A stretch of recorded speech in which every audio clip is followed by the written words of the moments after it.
Continuamos con el Bhagavatam, texto 11 hoy del capítulo 15. Om Namo Bhagavate Vasudevaya. Om Namo Bhagavate Vasudevaya. Om Namo Bhagavate Vasudevaya. Yono Yugopavanat Etya Duratna Krichirat Durbasasorirat Ayutagram Bujam Shakana Shishtam Upayuya Yatastrilokim Triptam Mamatsta Salilebina Margna Sangaham. La traducción del verso es la siguiente. Durante nuestro exilio, dijo Arjuna, recordando todo lo que había sucedido en presencia de Krishna, o todas algunos eventos desafortunados en los cuales Krishna les había ayudado. Entonces Arjuna dijo esto para su hermano. Durante nuestro exilio, Durvasa Muni, quien come con sus 10,000 discípulos, conspiró con nuestros enemigos para ponernos en peligrosas dificultades. En ese entonces él, el Señor Krishna, con simplemente aceptar los remanentes de la comida, nos salvó. Al así aceptar la comida, los munis reunidos mientras se bañaban en el río se sintieron suntuosamente alimentados y todos los 3 mundos también se satisfacieron. Esta es la traducción del verso. Prabhupada va a dedicar todo el significado a relatar el incidente, a relatar esto que Arjuna está recordando. Así que vamos a leerlo de una vez. El significado es el siguiente.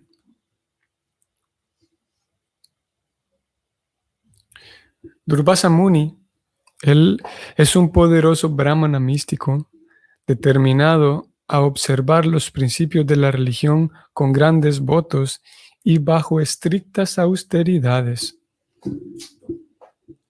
Su nombre está asociado con muchos eventos históricos y, según parece, el gran místico tanto podía ser fácilmente complacido como fácilmente disgustado, al igual que el señor Shiva.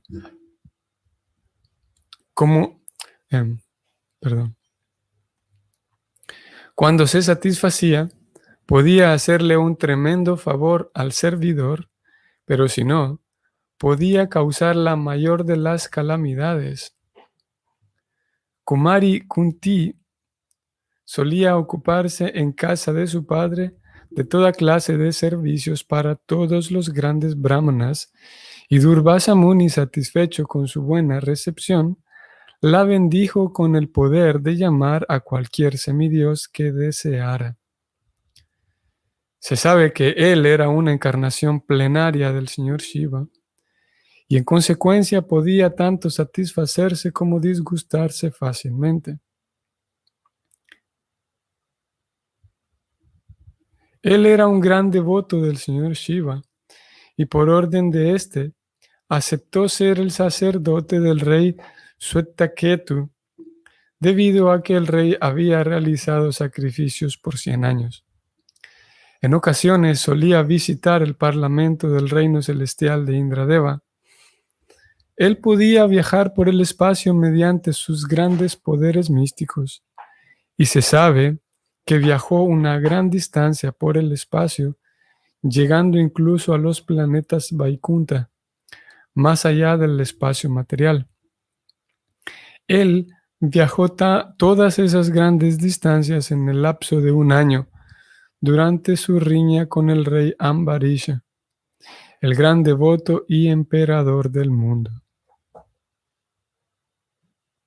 Él, Durvasa Muni, tenía unos 10,000 discípulos, y a donde quiera que iba de visita y era huésped de los grandes reyes kshatriyas, solía estar acompañado por cierta cantidad de seguidores.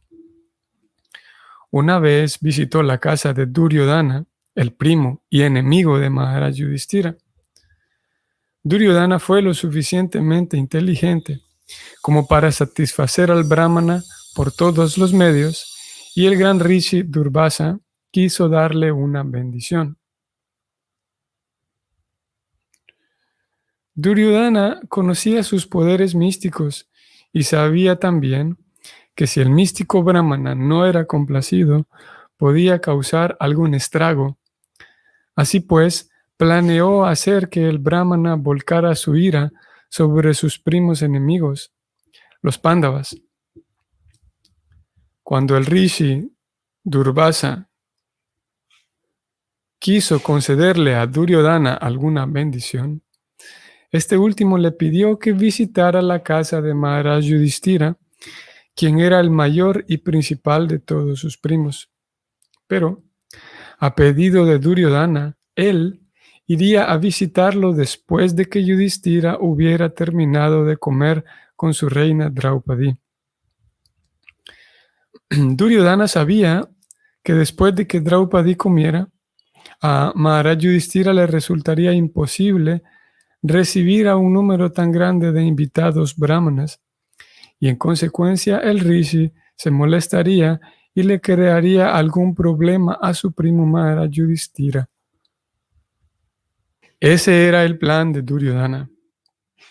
Durvasa Muni accedió a esa proposición y, conforme al plan de Duryodhana, visitó al rey exiliado después de que el rey y Draupadi habían terminado de comer.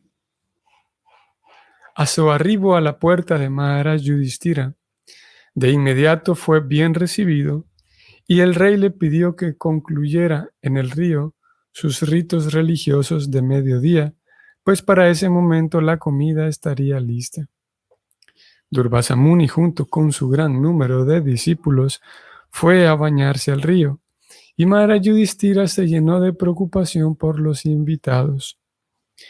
Mientras Draupadi no hubiera comido, podía servírseles comida a cualquier cantidad de invitados, pero el rishi, en virtud del plan de Duryodhana, llegó después de que Draupadi había terminado de comer.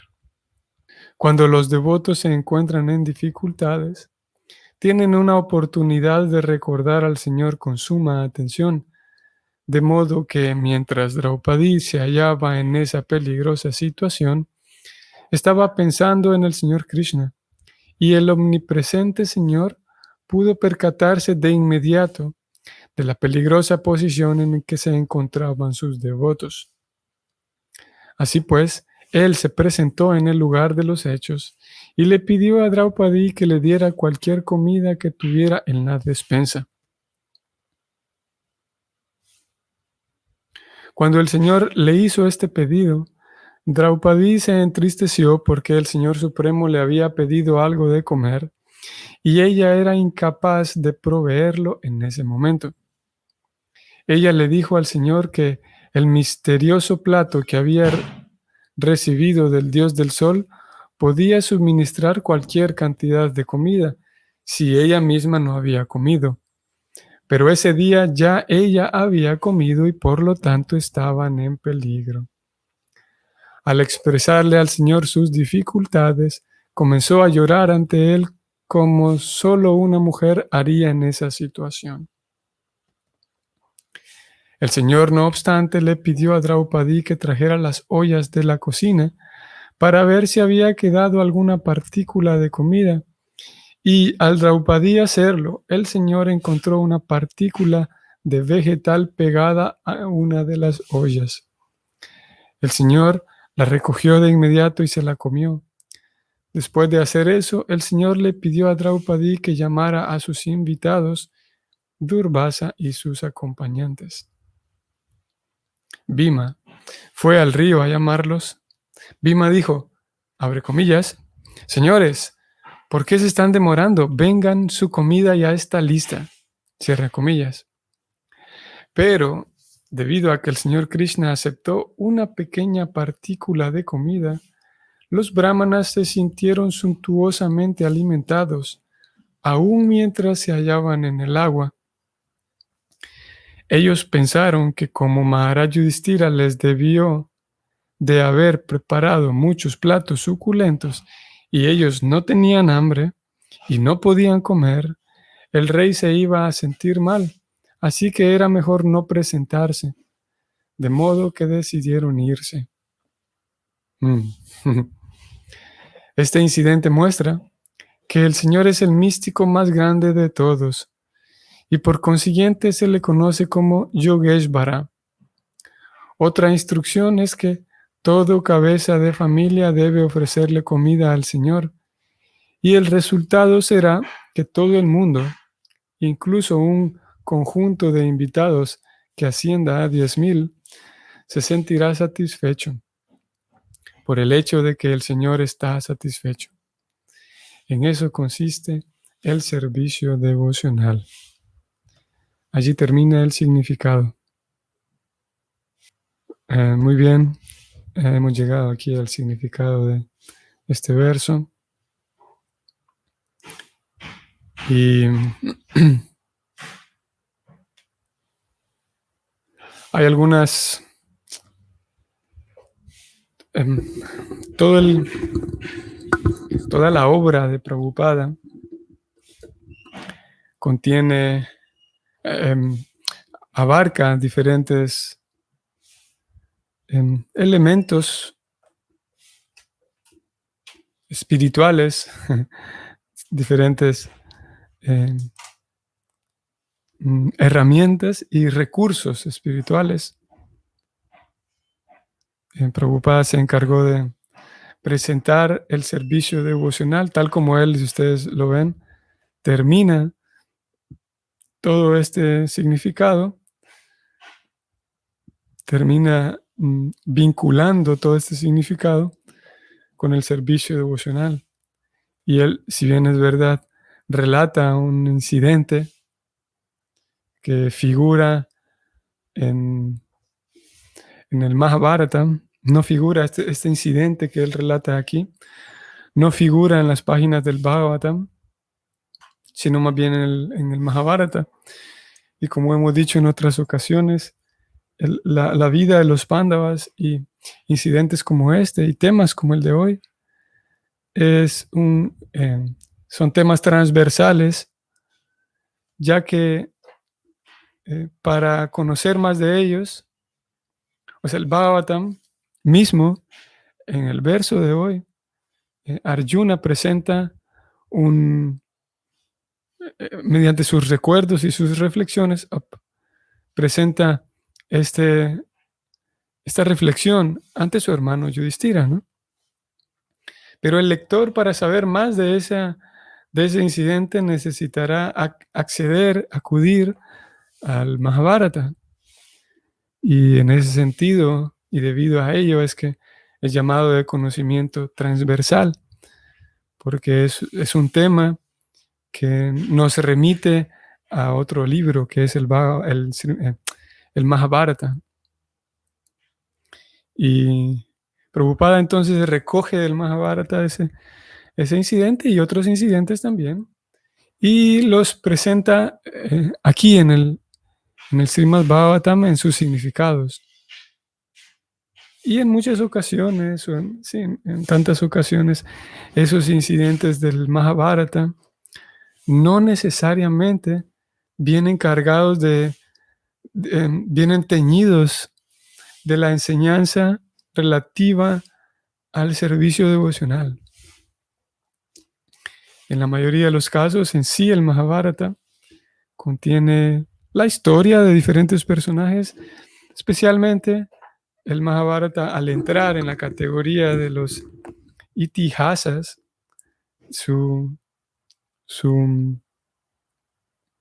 la categoría literaria, el Mahabharata pertenece a los itihasas, que es un apartado literario que se centra en historias, principalmente en historias todas relacionadas con un cierto número de personajes, en este caso los Pándavas.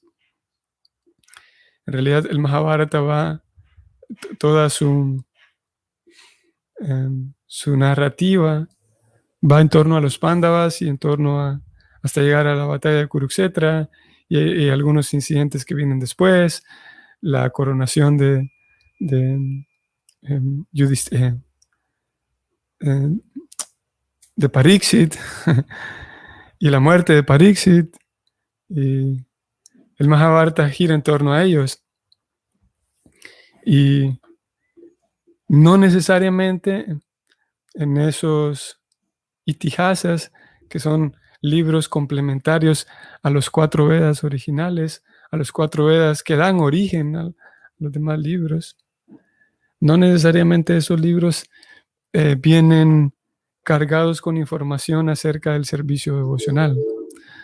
En el caso del Mahabharata, que contiene relatos históricos, podemos percibir allí más información de carácter,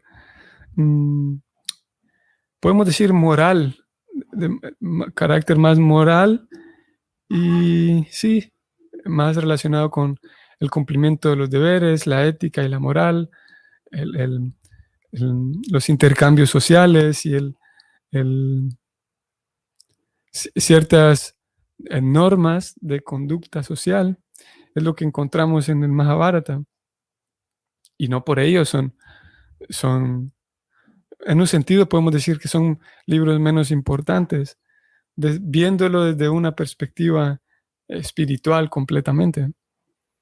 Son menos importantes en el sentido de que en sí no tienen, a diferencia del Bhagavatam y de la Bhagavad Gita, que no tienen en sí información detallada y explícita de cómo el alma puede vincularse con Dios, cómo ejecutar el servicio devocional, como si lo encontramos, repito, en el Srimad Bhagavatam, a lo largo de las diferentes historias que se presentan en el Bhagavatam, que son también historias similar al Mahabharata, que son historias. El Bhagavatam, en esas historias generalmente y con mucha frecuencia encontramos un patrón, por ejemplo, que se repite en el Bhagavatam, es de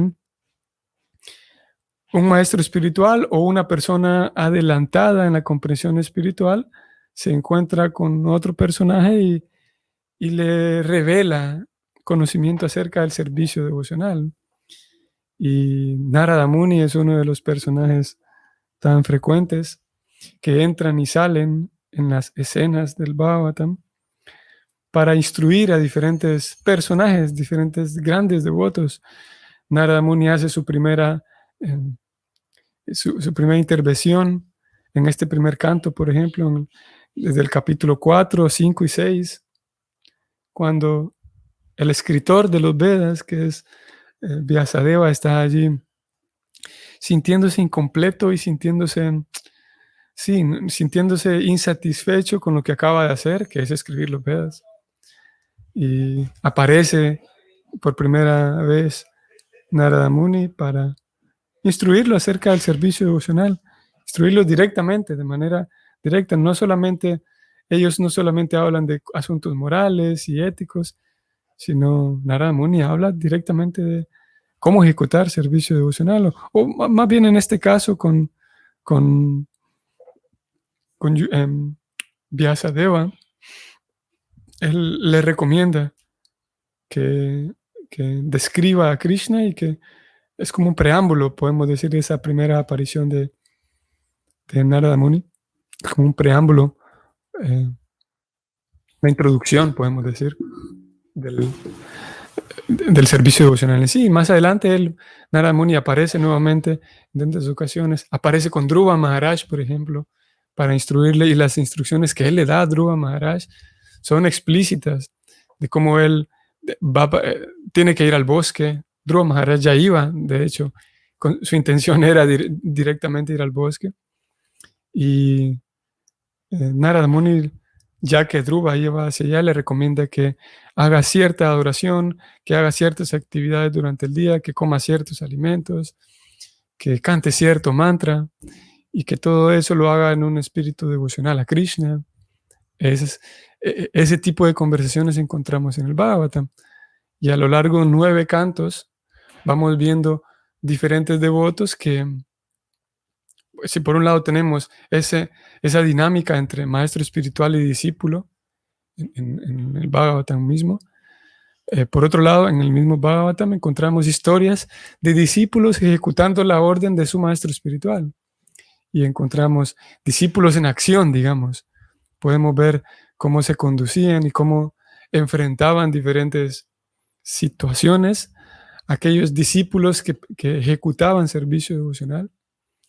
Y podemos ver que es el caso ahora de los Pándavas, el caso mismo de Arjuna en este capítulo 15, que él está metido en una angustia grande por la ausencia de su amigo Krishna y está recordando todos estos eventos como lo que leímos hoy.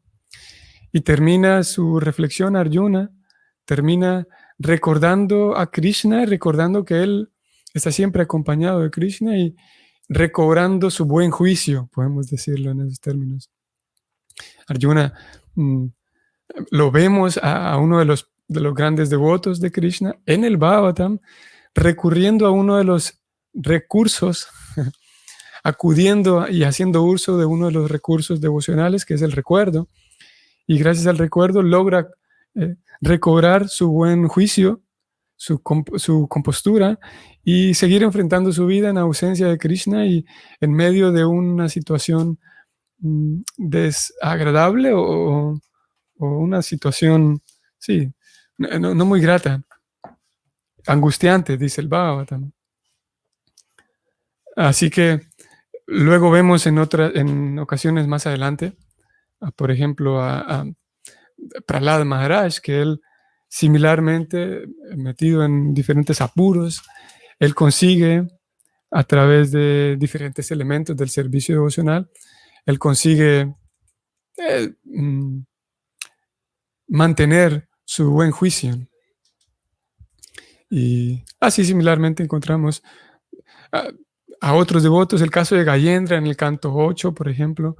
Gayendra también está metido en un problema y logra recordar a Krishna y conseguir recobrar su buen juicio. Y como digo, vemos esa doble dinámica a aparecer en el Bhagavatam. Aquí Arjuna pertenece o entraría en esta segunda dinámica que describimos, la dinámica del devoto, recurriendo a uno de los elementos y uno de las herramientas presentadas por el servicio devocional para poder mantener su ecuanimidad, poder mantener su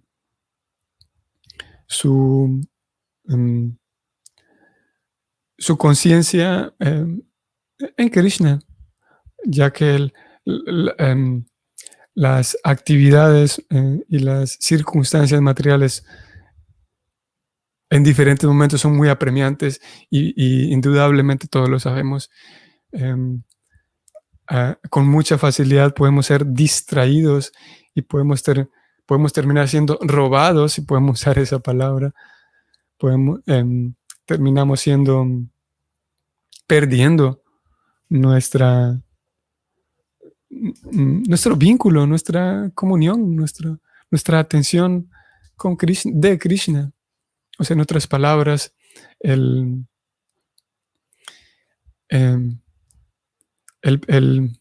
perder la atención y perder el recuerdo de qué es lo que soy, quién es lo que soy. En eso consiste la trampa del ego falso, la trampa del mundo material, en que vamos adoptando diferentes identidades y entre más lejos esa identidad me lleve de Krishna, más angustia y más incomodidad y más sufrimiento puedo experimentar. Y el Bhakti busca, como Prabhupada lo dijo al final de este verso, el servicio devocional, voy hasta el final, el servicio devocional busca que la persona consiga satisfacción, plena satisfacción. El Bhakti revela cómo conseguir esa plena satisfacción.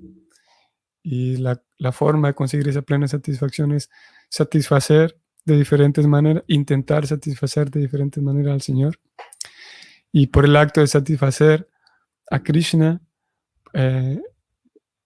puedo conseguir satisfacer a las demás personas también y vivir en un estado de plenitud o de plena satisfacción.